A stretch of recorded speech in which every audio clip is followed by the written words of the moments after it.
Hello and welcome. Thanks for joining me today. You've made a really great decision. Unfortunately, this isn't the best way for us to meet, but here we are. I'm here to help you to deal with the initial shock of your diagnosis, which I know it is a very big shock and it rocks your world. But let me tell you, you are in good company. Our Kylie, she was diagnosed at 36. Olivia Newton-John at 44. Our famous athlete, Raylene Boyle, she was diagnosed at 45. She also has ovarian cancer. So she's had a pretty tough time. Also, looking overseas, two of the Charlie's Angels, Kate Jackson, diagnosed at 39, and Jacqueline Smith at 55. Also Christina Applegate, she starred in a lot of great movies, I'm sure you've seen her, diagnosed at 36. Carly Simon at 53. Cynthia Nixon from Sex and the City, she was diagnosed at 40. Even Shirley Temple, she was diagnosed at 46. But she didn't die of breast cancer. She died of obstructive chronic pulmonary disease. Even Peter Criss, the drummer for Kiss, he was diagnosed at 62. So you can imagine what a shock that would have been to him. Before we jump in today and help you out, I just would like you to process one thing for me. You need to realise this is not your fault. There is nothing you have done for this to happen. There is nothing anyone else has done for this to happen. And there is no way that you could have prevented this. Nothing you could have done. This is just what you've been dealt, and we have to deal with it. And I'm happy to help you do that. Also, just remember, keep your thoughts good and positive, because your thoughts lead to actions which produce results. And we want these to be good results. Okay, so let's dive in now and get into it.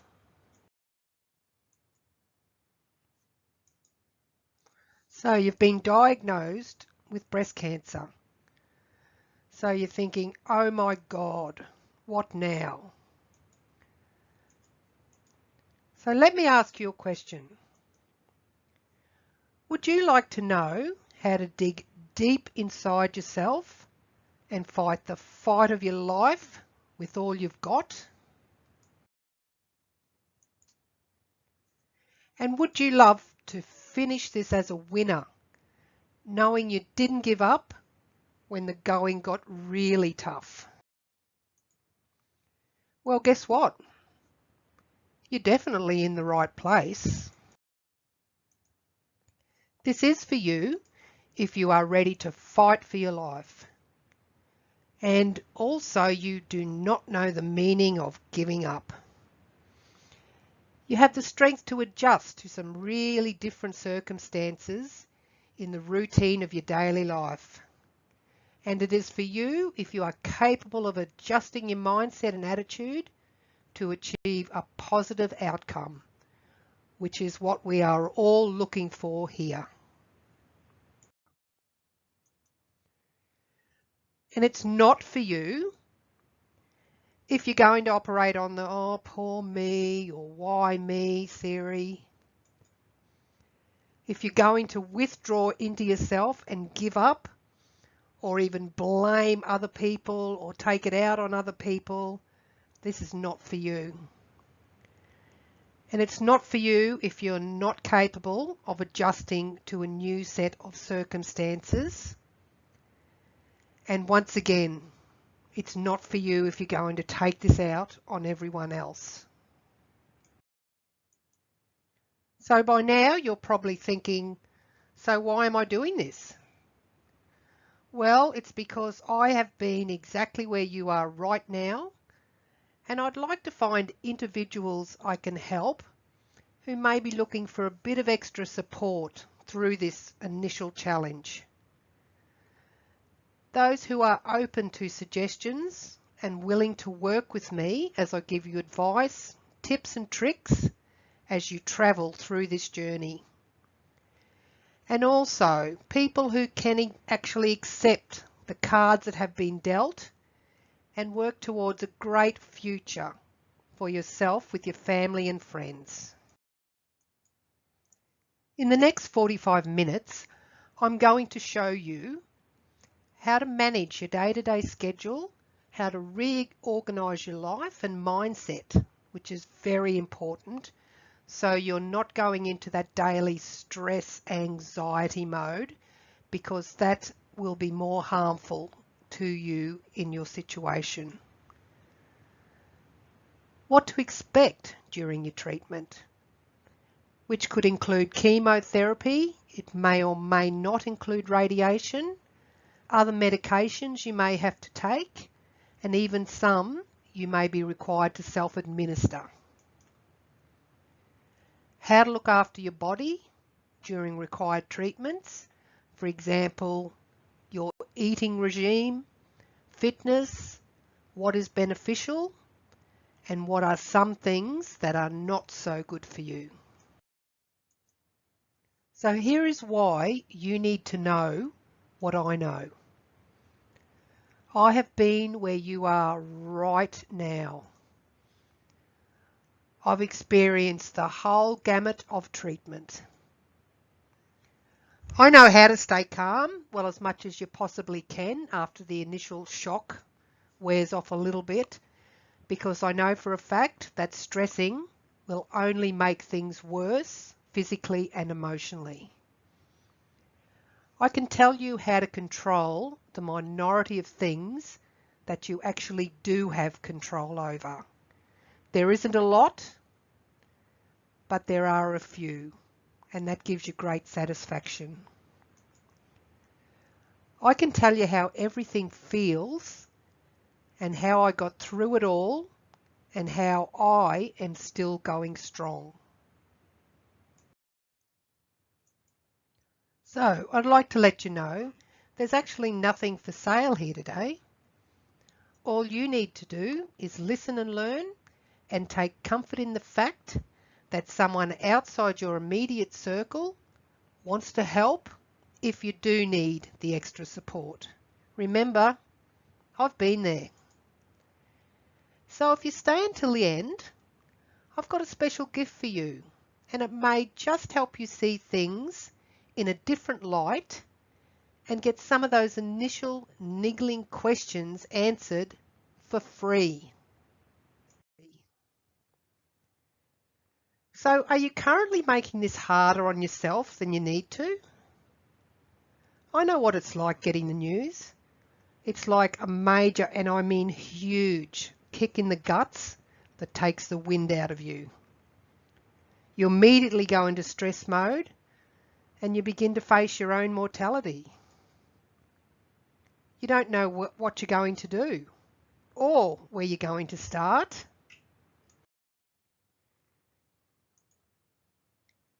You're unsure of how you can possibly get through this. What are they going to do to me? What's going to happen to me? What about my hair? Will it all be gone? How sick am I going to get? And for how long? Will I still be able to go to work? I'm hearing you. As I said, I have been there. But it doesn't have to be that way, you know. It really doesn't. I can help you get through this. Look, more than likely, you have a fantastic support team behind you.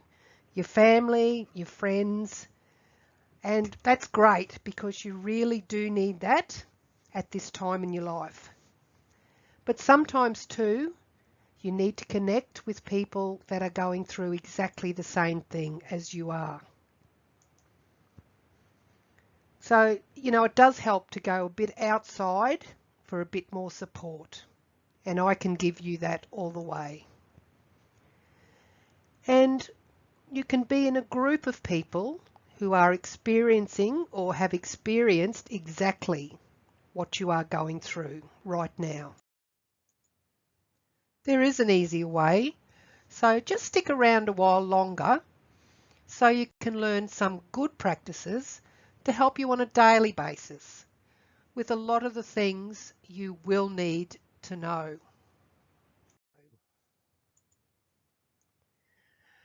But I will remind you, results are not typical. I don't know you, how you're really feeling, or how well you can put into practice what I advise you to do. Most people don't even get around to taking my advice, so then nothing changes for them, and that is such a waste. So what I talk about in this presentation takes a lot of different kinds of strength. As with anything we all attempt, there is always a chance of things not going to plan. That's life. And I'm in no way promising as to what I'm advising you here will meet your expectations. Everything ultimately is up to you.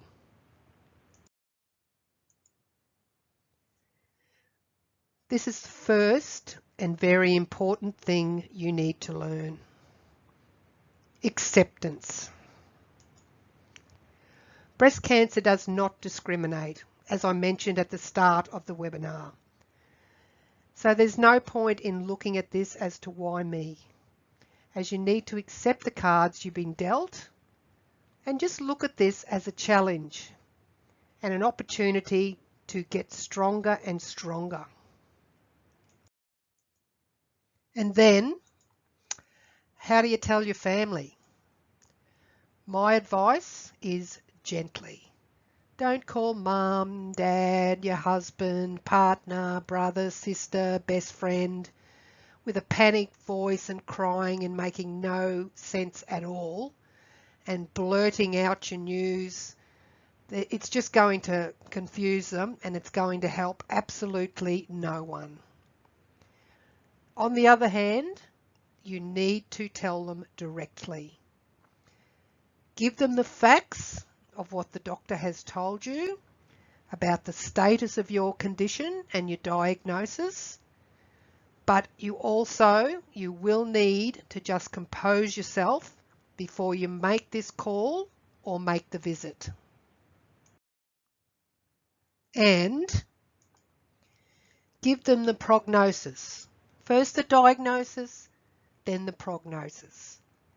Let them know as calmly as possible what you've been told will be the outcome by the doctor, but do not sugarcoat it. That won't help anyone at all. So then tell them what will happen next. Let them know what will be the first thing you will need to do, and then briefly go over what will be happening with the doctors and to you and what to expect in the next 3 to 6 months or so, and be sure they understand that you are expecting a positive outcome and that they should jump on board with this thinking as well. So let's talk now about meeting your new best friends. You're going to have a lot of new best friends. Now these will include, but obviously not limited to, depending on your situation, first of all your GP. So your GP will be the one who will then send you to a specialist if they find something may be wrong. So the specialist will then let you know what needs to be done and the course of action you should take. Then you will need to talk to your surgeon and they will explain to you exactly what is going to happen. A breast care nurse, they will be at the hospital. They are fantastic human beings. They look after you fantastically. They're just great people. You'll like them. So your nurses in the chemo and radiation wards, They are very caring, and they look after you as well. The radiographer, they're also very accommodating and very respectful of you. And then obviously you're going to have a lot of people that just want to know your story. Now, in my experience, it's better off just to tell them. You don't have to go into great detail, but just tell them what's happened to you and what is happening to you, and then they'll leave you alone. But if you try to keep things secret and that, it's only going to make it worse for you. Okay, let's talk about how to manage your day-to-day and how to reorganize your life a bit and adjust your mindset. You need to get yourself into a more disciplined daily routine with the cooking, the cleaning, the washing. You have to sort out how to deal with your appointments, especially if you are working. You will have to, if you are working, you will have to get your appointments or talk to your boss, something like that, because it's your health now that you're dealing with, and you will need to work around the appointments rather than the other way. You will need to ask for help from your family and friends. Family, with your daily routine in the cooking, the cleaning, the washing. If you have kids, they're going to, if they're a little bit older, they're going to have to step up and do a lot more than they may be doing now. You have to also look at not overdoing it yourself, because that won't do you any good physically. You will be dealing with your consultations, treatments, visits. So you will have to figure out some kind of way to organise that into your life and do a schedule, whether it be on your computer, your phone, reminders, something like that. And also, you'll need to put a plan in place for financial commitments, because things will be costing you. The hospital, the anaesthetists, you will find there'll be a lot of bills coming in. So before this starts, it's probably wise to have a look at your finances and see if you have the money available. If not, how you're going to get it. So let me tell you a little story about myself, starting out when I was first diagnosed. I call this story The Little Professor and I. When I first was diagnosed, I had my surgery, and then I went to the hospital to meet with this little professor. Now, him and I didn't get off to a great start, because the first thing he told me was, the first visit, he told me that he was going to check all my major organs, and if there was anything wrong with any of them, well, there's nothing he could do. So of course I was at work at the time, so I go back to work and I'm bawling my eyes out. And anyway, so after that, you know, we talked about going on a trial. So I decided, yes, I would go on a trial, because that will only help other women. So I went on this trial, and I'm glad I did, because it turned out that, you know, him and I, like, it was a funny situation, but we just got better as the time went on. And when you're on a trial, they all meet, apparently, all the hospital bigwigs of a week and discuss how all the patients are going on the trials.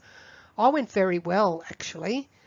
But yeah, just you've just got to, I think, like, just ignore their bedside manner a bit, but it does hit you when they tell you that, you know. So, but anyway, we got along great, and in the end we were laughing with each other and everything. But yeah, so I went on the trial, and also when I did, they discovered that I'd had this extra extra, I don't know what you'd call it, symptom maybe, called the HER2 virus. Now that was just an extra little gift, which I wasn't expecting, and it was quite serious. Now he told me that with this HER2 virus you needed a special medication, which, you know, was fine, but the only problem was that was going to cost $3,000 a month. And I just said, well, you know, I'm not a millionaire, I can't afford that, so obviously this is not going to be good. However, the gods were smiling upon me, and just as about when I needed to start on this medication, it was actually put on the PBS. So it all worked out well in the end, and the little professor and I finished up to be good mates. So it went from pretty bad to pretty good. So all these things can happen along the way. So how can you benefit from my story? Well, if you listen to what I tell you, it's always a little bit easier going in. So with that story, you know, you see that I'm talking about his bedside manner. I'm sure, like, a lot of doctors don't have that bedside manner that they should have, and that's just the way it is. So you need to not take that to heart, just take it at face value and don't be scared by it. So, and then you'll also, you know, you will know in part what's ahead, so you can be prepared for anything. And then you can make sure you have the right mindset before you start your journey. And next, what to expect during your treatments. So I can tell you, what does chemo feel like and how will my body react?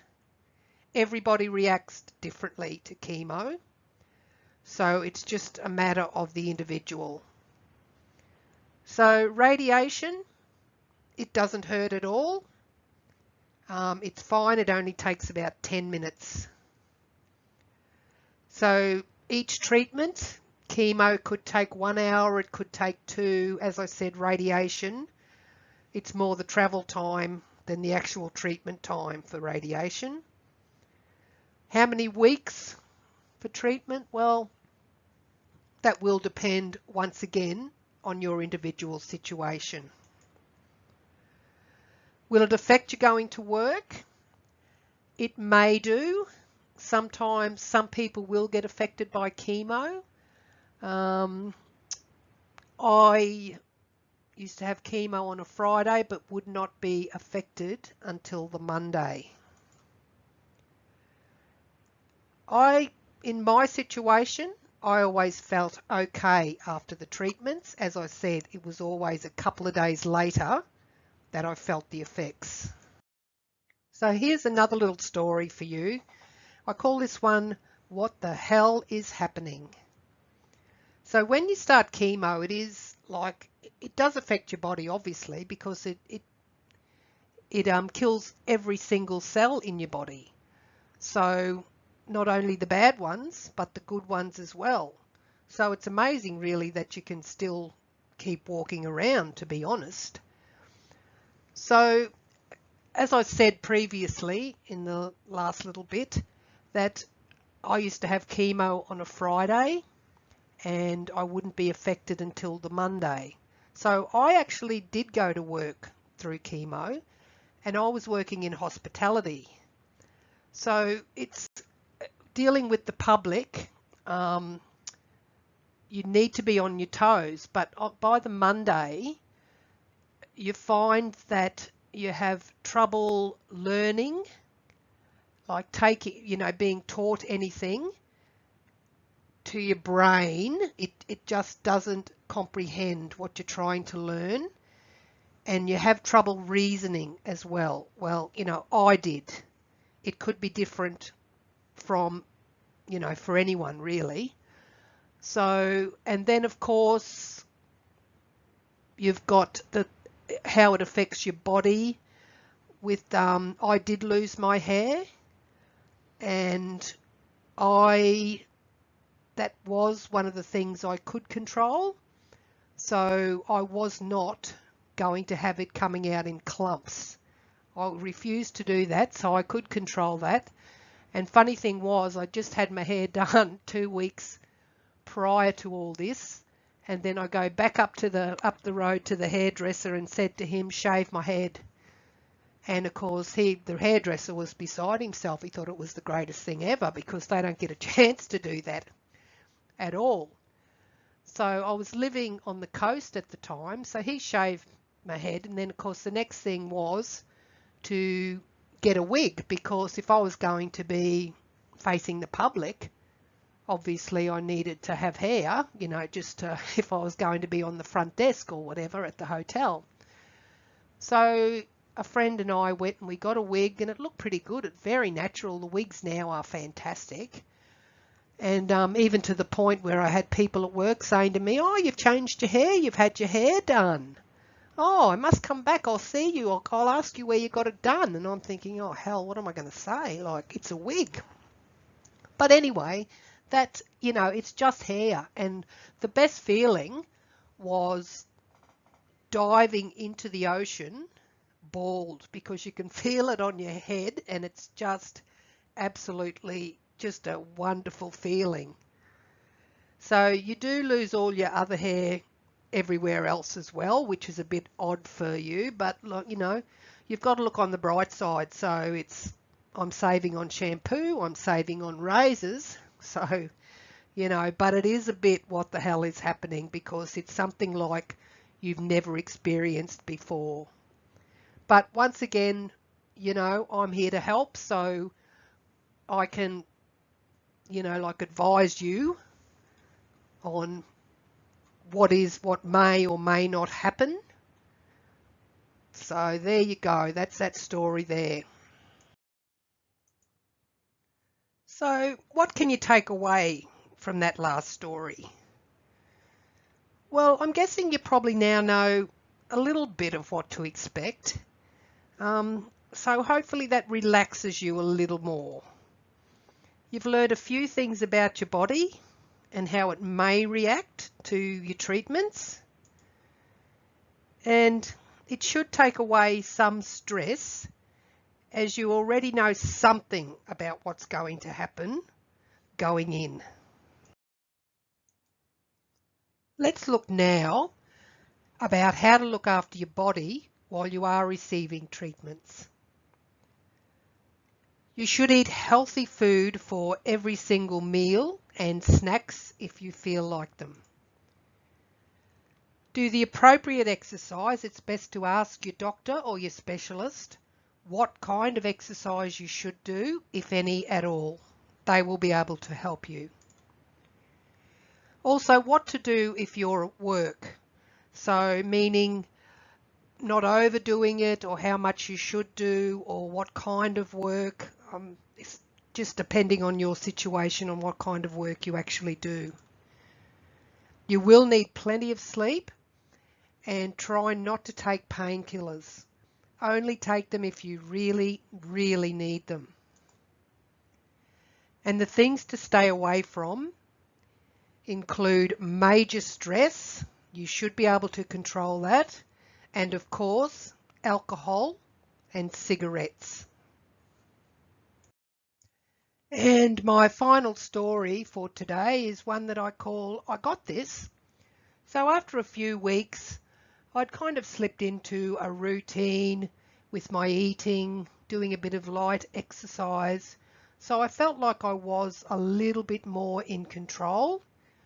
I had my first 4 weeks of chemo when I wasn't too bad, apart from the bit of the fuzzy brain, which I'd mentioned earlier. But the last 4 weeks, I actually changed the chemo. So when I started the last 4 weeks, it seized up my body. So I really could not do much at all. So I had to call on my family to help me, because I really had trouble moving.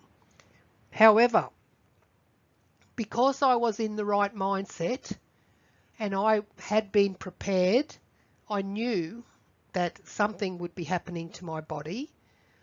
I can't remember if they told me the chemo was changing. It was a bit of a shock, but because I was prepared and I knew to expect things to be different, I was okay with it. So it's all about your mind. So as long as your mindset is right, you will be fine and able to handle whatever this rotten disease throws at you. So how can you benefit from that story?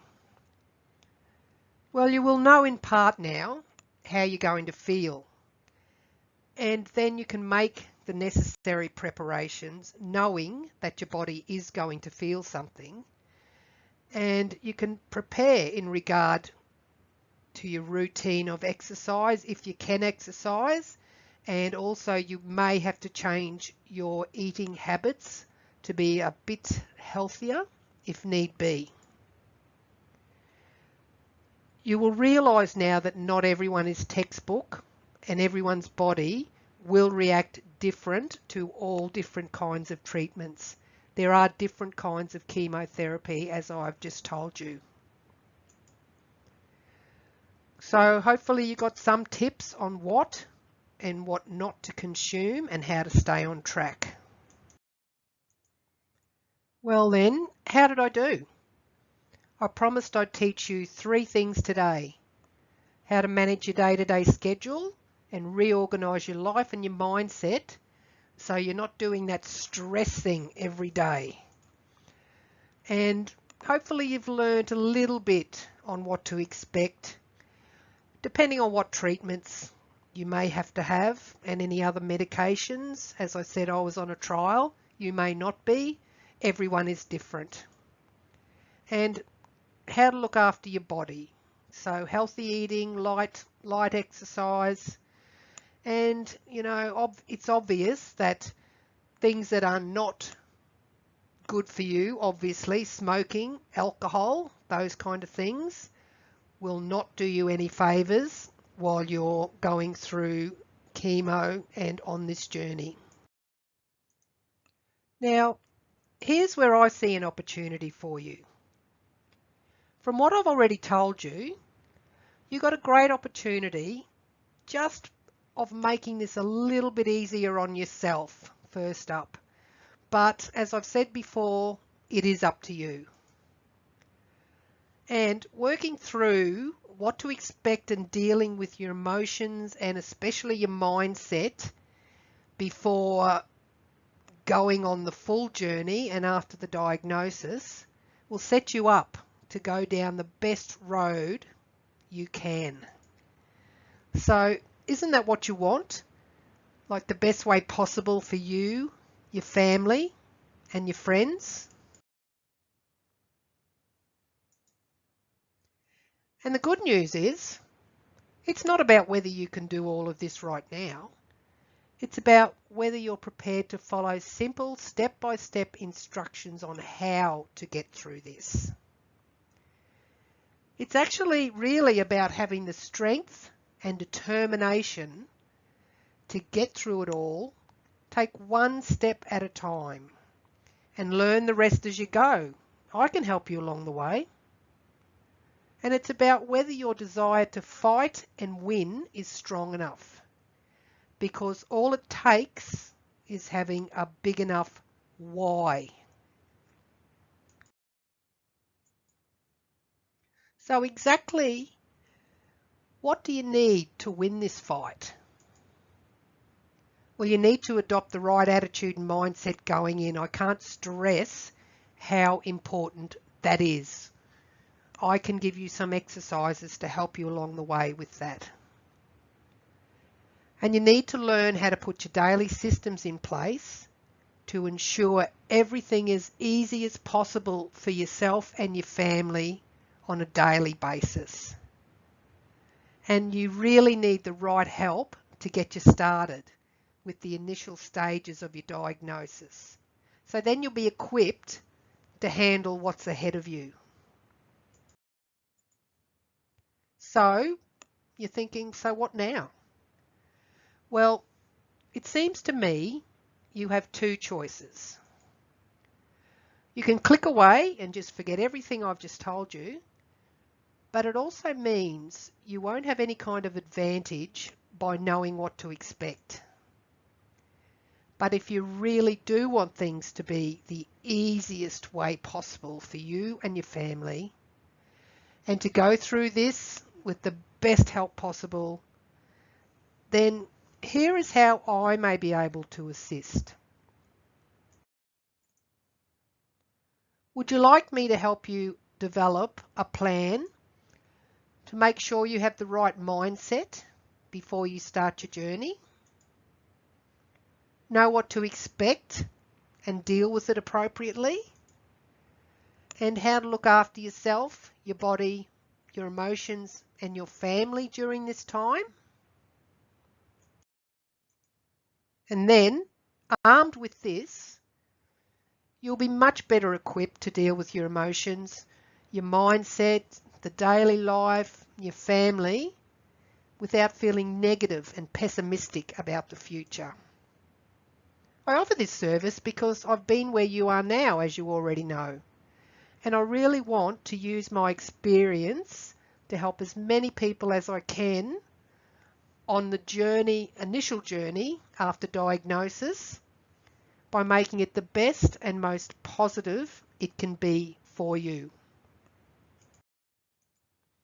And if you find that my way of solving this is valuable, you might want to let me help you through this by working with me after your diagnosis for a period of 8 weeks. But I want to make something really clear. Please understand that I'm not offering you a sales pitch in disguise, but instead I would like to genuinely assist you and in some way give back to all the doctors and nurses, all of those medical people who helped me so much during my journey. Oh, so congratulations. Here now is the gift I promised you at the start of the class. So what I've done is I've set aside some time in the next 48 hours to speak to about 15 to 20 people only about how you can apply my advice and make a huge difference in your life with what you're going through starting today. Whatever part or parts of this you are having the most trouble with, I know how to help you. With that said, on a 45-minute call, I'll help you in 3 ways. Firstly, I'll talk to you about your biggest fear or challenge right now. And then we'll talk through it and come up with some solutions. And thirdly, I will set out a step-by-step plan as to how you can work your way through this in the best way possible. Let me give you some options. Option 1. Click on the button you see now on the screen to your right. Call me. Then fill out your details on the form you are directed to, along with the date and time which suits you, and I will call you at the time requested, and then we can discuss how I can help you.